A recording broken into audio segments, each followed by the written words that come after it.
Okay guys, welcome back. So tying up a few daddy hogs.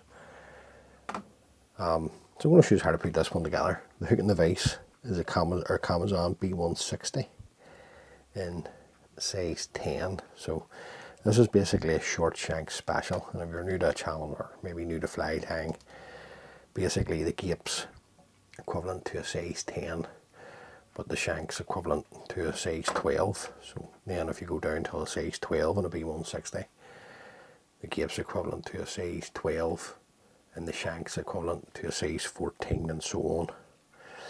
So the thread I'm going to use to tie the fly is the Uni Thread 80 and olive done. So just want to drop a wee like a wax through the thread. Now only want to come down here roughly about 4 or 5 mil. That's all you need. In the body, this is some pre-drilled, this thread off me, pre-drilled foam that I've drilled myself in Chartreuse. You roughly want this twice the length of the hook over the back. That's where I'm going to have it. You can have it shorter if you want. It's really up to yourself. So we're about there. Then just come in, pinch and loop, a couple of turns, turn under the body on top, turn right round the actual foam cord itself, and a few on top. To hold that in position, come in and trim that away.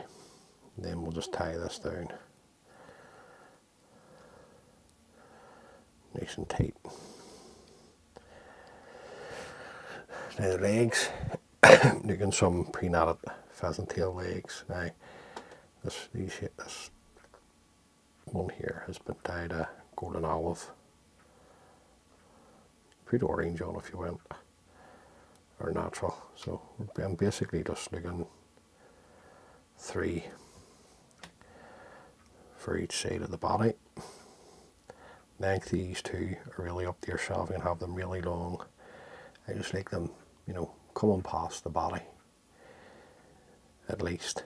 So just pinch round with a loose turn, tighten, and then catch them in nice and tight. Now they're going to want to stick out because of the foam. Just let them. All this will come together once we start putting the other materials on.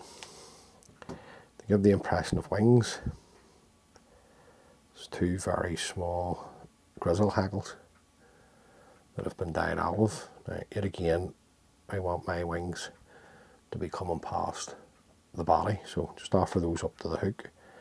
Just come in, pinch, round with a turn, and then a couple of turns to tighten, and then just have a check, see which way they're sitting. At this point you can still move them if you wish. I'm happy with that. Now, a couple of turns to catch those in, come in, trim away the waste. Now at this point here on this part where we've tied on, this is where we're going to do what you would normally do with a hedgehog or sage hog, and this is some olive, dyed olive deer hair that I've dyed myself. So I'm just looking to cut off a pinch of deer hair, get rid of all the rubbish. I just like to run it through a comb, take out any under fur, put it in our stagger.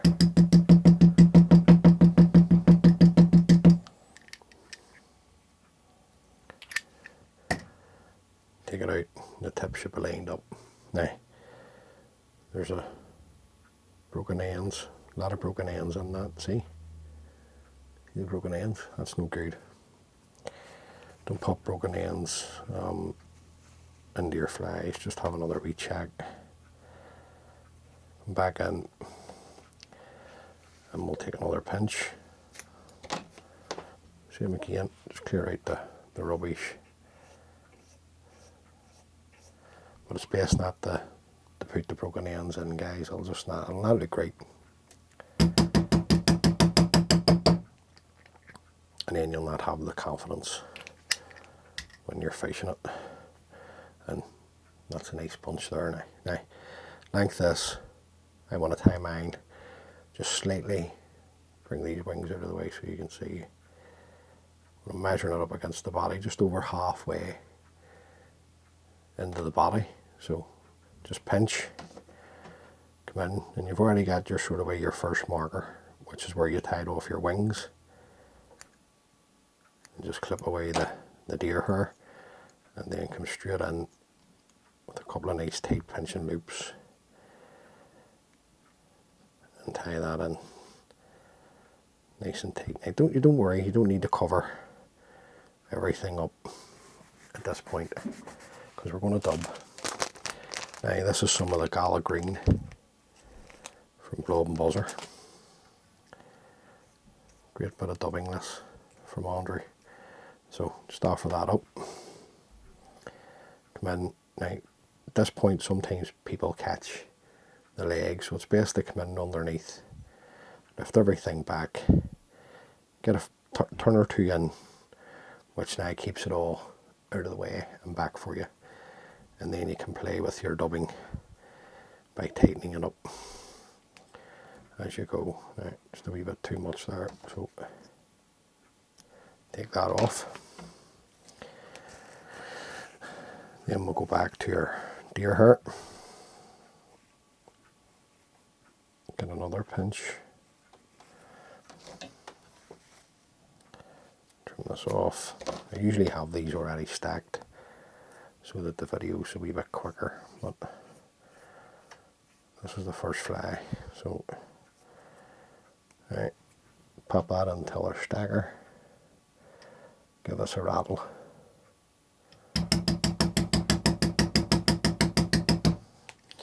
Now if you're tying on the good lady's dining room table, don't be banging your hair stagger on the table. Just get you into a lot of bother. Now again, just check, make sure that there's no broken ends. And there's one there. You don't want broken ends on it.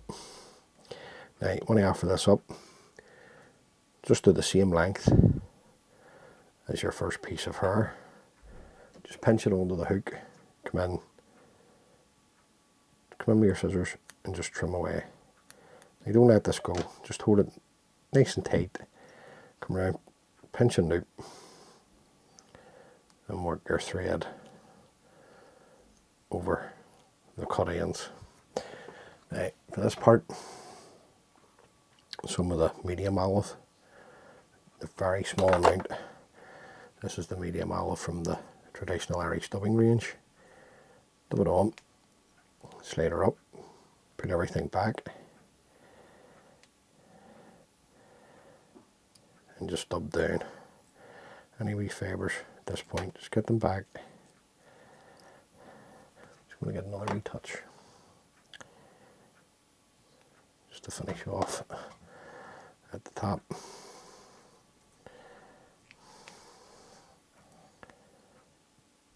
Just in there.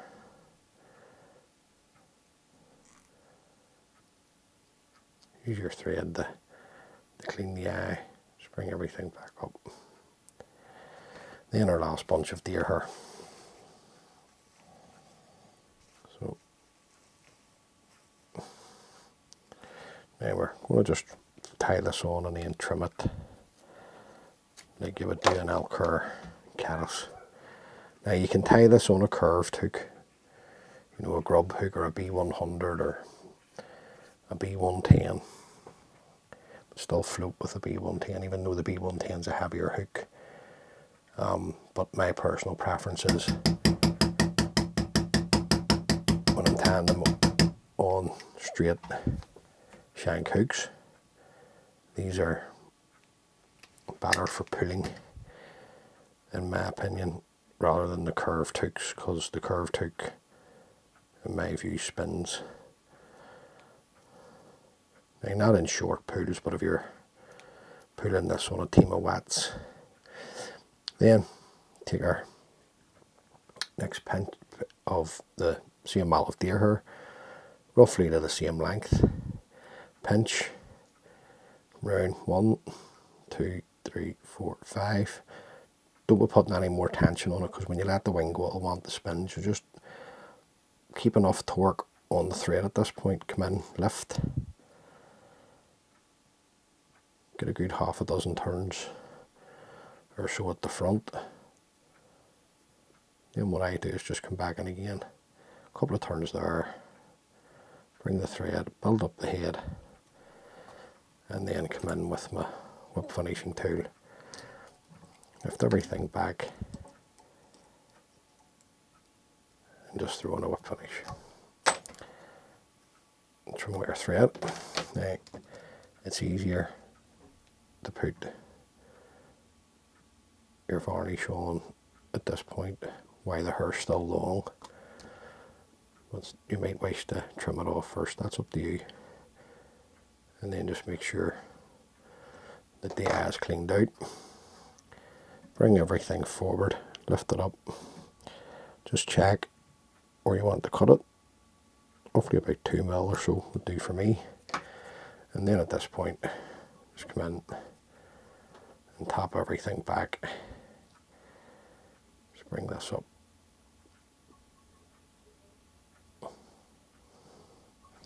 And there you go, guys. It's just a wee daddy hopper. Very bright colours. This'll work well, I think, on Lough Melvin. It's got all the right colour combinations for the Melvin, with the fluorescence, especially in the body and in the dubbing.